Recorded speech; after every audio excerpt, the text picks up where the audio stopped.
সুপ্রিয় শিক্ষার্থী বন্ধুরা, আশা করি আপনারা ভালো আছেন। কোর্স ফাউন্ডেশনের পক্ষ থেকে আমি মশিউর আপনাদেরকে আজকের এই টিউটোরিয়ালে স্বাগত জানাচ্ছি। তো আজকে হচ্ছে আমাদের ওয়ার্ডপ্রেস টিউটোরিয়াল সিরিজের পার্ট 12। ওকে, মোজিলা ফায়ারফক্স ব্রাউজার ওপেন করতেছি। তো গত টিউটোরিয়াল আমরা দেখেছিলাম যে মেনু কীভাবে তৈরি করতে হয় ওয়ার্ডপ্রেস ওয়েবসাইটে। তো এই পর্বে আমরা এরপরের যে অপশন, প্রথমে ওটা নিয়ে আলোচনা করব, উইজেটস। ওকে, তো উইজেটস আপনি এখানে দেখতে পাচ্ছেন যে উইজেটের অনেকগুলো অপশন রয়েছে। তো এখান থেকেও আমরা উইজেটগুলো মেনটেন করতে পারবো। এছাড়াও আমরা উইজেট ক্রিয়েট করতে পারবো এখান থেকে। অ্যাপিয়ারেন্স থেকে আপনারা উইজেটস এখানে যেতে পারেন। সেম এখানে ক্লিক করতেছি পেজ। ওকে, তো এখানে দেখেন যে ফুটার একটি উইজেট রয়েছে, ফুটার নামে, আর এর ভিতরে অনেকগুলো আইটেম রয়েছে। ঠিক আছে, অ্যাভেলেবেল উইজেট, এগুলোকে উইজেট বলা হয়। এই যে search, recent post, recent comments, archive, আর এই উইজেটগুলো শো করবে হচ্ছে ফুটারে। ওকে, তো উইজেট কী কাজ করে আমরা একটু দেখবো এখন। তো এখান থেকে সিম্পলি আমি সাইটটি ভিজিট করতেছি, ভিজিট সাইট, দেন স্ক্রল ডাউন করতেছি। এখানে আপনারা দেখতে পাচ্ছেন যে একটি সার্চ অপশন রয়েছে, রিসেন্ট কমেন্ট রয়েছে, ক্যাটাগরি রয়েছে, ম্যাটার রয়েছে, আর্কাইভ রয়েছে, রিসেন্ট পোস্ট রয়েছে। এগুলো সব আসতেছে হচ্ছে উইজেট থেকে। ওকে, এই যে এখান থেকে সে মনে করছে আপনি সার্চ রাখতে যাচ্ছেন না, এখান থেকে আমি ডিলিটে ক্লিক করতেছি। এখন যদি আমরা আমাদের ওয়েবসাইটে রিলোড দিই, এখান থেকে কিন্তু সার্চ চলে গিয়েছে। রিসেন্ট পোস্ট এটা আপনি রাখতে যাচ্ছেন না, তাহলে যে রিসেন্ট পোস্ট এখান থেকে যদি আমরা ডিলিটে ক্লিক করি তাহলে, এবং যদি রিলোড দিই, দেখতে পাচ্ছেন রিসেন্ট পোস্ট কিন্তু নেই। এবং ইভেন আমি যদি সবগুলো ডিলিট করে দিই, একেবারে যা রয়েছে সবগুলো একটা একটা করে ডিলিট করে দিয়েছে। এখান থেকে ডিলিট, দেন এখন যদি রিলোড দেই, দেখতে পাচ্ছেন যে ফুটারে কিন্তু কোনো কিছুই নেই, একদম ব্ল্যাঙ্ক। ওকে, এখন আপনি আপনার প্রয়োজন মতো এখান থেকে ড্রাগ অ্যান্ড ড্রপ করে নিয়ে ইউজ করতে পারেন। যেগুলো মোস্ট ইম্পর্ট্যান্ট আমি দেখিয়ে দিচ্ছি। টেক্সট, এখান থেকে আমি জাস্ট ড্রাগ অ্যান্ড ড্রপ করে টেক্সট অ্যাড করে দিচ্ছি। এখন আপনি এখানে যা খুশি, যেটা প্রয়োজন সেটা আপনি লিখতে পারবেন। ফর এক্সাম্পল, মনে করেন যে আমি এখানে লিখলাম যে হ্যালো। ওকে, এবং আপনি এটাকে বোল্ড করতে পারবেন, ইটালিক করতে পারবেন, ক্লিক করলে কোথাও চলে যাবে, লিঙ্ক হিসেবে সেট আপ করতে পারবেন। ইউএল ট্যাগ ইউজ করে লিস্ট যদি তৈরি করতে চান তৈরি করতে পারবেন। আনঅর্ডার্ড লিস্ট, অর্ডার্ড লিস্ট, অ্যালাইতো লিস্ট, আর কোড ট্যাগ আপনি ইউজ করতে পারবেন। ঠিক আছে, এটা হচ্ছে টেক্সট ফরম্যাট আমরা দেখতেছি, এটা হচ্ছে ভিজুয়াল ফরম্যাট। ওকে, তো ভিজুয়ালে যদি আপনি বোল্ড করতে চান, এই যে বোল্ড এবং টেক্সট এগুলো আপনি দেখতে পারবেন যে স্ট্রং ট্যাগ অ্যাপ্লাই হয়েছে। যাই হোক, সেভ করার পর এখন যদি আমরা রিলোড দিই, দেখতেই পাচ্ছেন যে এখানে হ্যালো লেখা কিন্তু শো করতেছে। ওকে, এবং এখানে আপনি টাইটেলও দিতে পারবেন। ফর এক্সাম্পল ফুটার, আমরা এটি অ্যাজ এ টাইটেল হিসেবে রাখতে যাচ্ছি। সেম, দেন হচ্ছে রিলোড, এই যে টাইটেল হিসেবে এখানে শো করতেছে কিন্তু।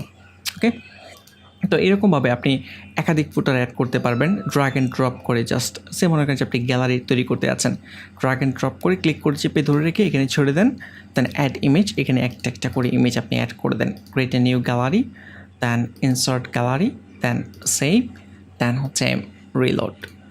ওকে, এই যে দেখতে পাচ্ছেন যে এখানে কিন্তু অলরেডি ইমেজ চলে আসছে। তারপর এরকমভাবে আরও তৈরি করতে পারবেন আপনি, আরও অ্যাড করতে পারবেন উইজেট যেগুলো প্রয়োজন। ঠিক আছে, সে ক্যালেন্ডার অ্যাড করতে আছেন, ড্রাগ অ্যান্ড ড্রপ করে আপনি এখানে অ্যাড করে দেন, দেন রিলোড, এই জিনিসই কিন্তু ক্যালেন্ডার এখানে শো করতেছে। ওকে, তো আর্কাইভ থেকে আপনি পোস্টগুলো দেখতে পারবেন। অডিওর মাধ্যমে আপনি অডিও অ্যাড করতে পারবেন। ক্যালেন্ডারের মাধ্যমে তো ক্যালেন্ডার থেকে আপনি কোন কোন ডেটে পোস্ট করা হয়েছে সেটা দেখতে পারবেন। ক্যাটাগরিজ থেকে যে পোস্টগুলো পাবলিশ করা হয়েছে এই ক্যাটাগরিগুলো এখানে শো করবে যদি আপনি এই অপশনটি ইউজ করেন।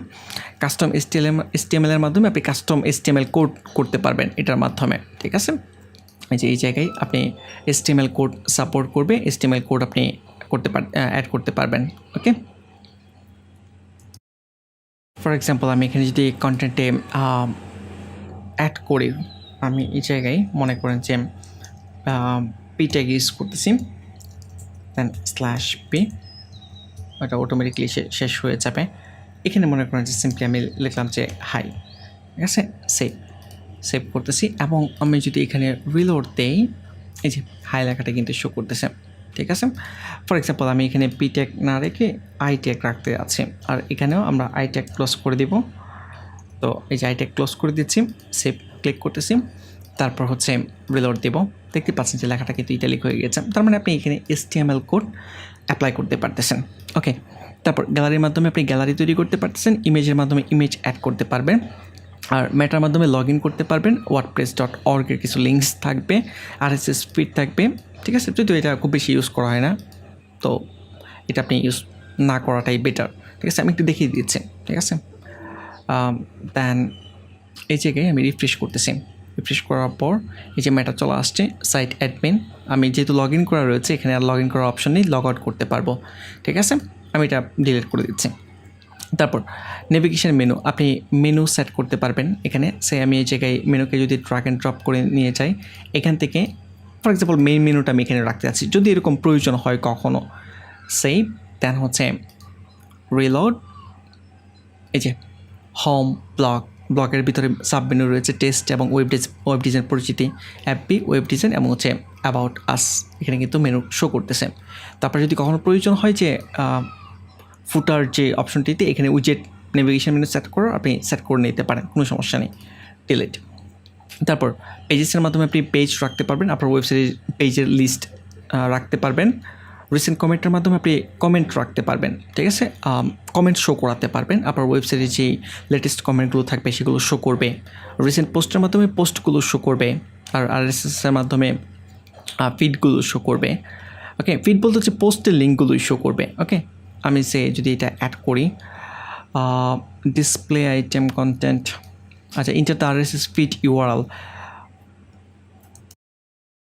ফিড কী জিনিস এটা আপনাদেরকে এক্সপ্লেন করার জন্য আমি এখানে একটি ওয়েবসাইট ওপেন করে রেখেছি, wordpress.org/article/wordpress-feeds, ঠিক আছে। এই লিঙ্কে আপনারা আসতে পারেন। এখানে দেখেন যে ইন্ট্রোডাকশন টু ফিডস সম্বন্ধে বিস্তারিত এখানে লেখা রয়েছে যে feed is a function of special software that allow feed readers to access a site automatically looking for new content and then posting the information about new content and updates to another site, ঠিক আছে। আর feed কন্টেন্টগুলো কীভাবে পাওয়া যায়, এই যে example.com দেন হচ্ছে /feed, ঠিক আছে। আপনারা এভাবে ভিজিট করতে পারেন, লোকাল হোস্ট / হচ্ছে মশিউর, মানে হচ্ছে ওয়েবসাইটের URL দেন হচ্ছে ফিড।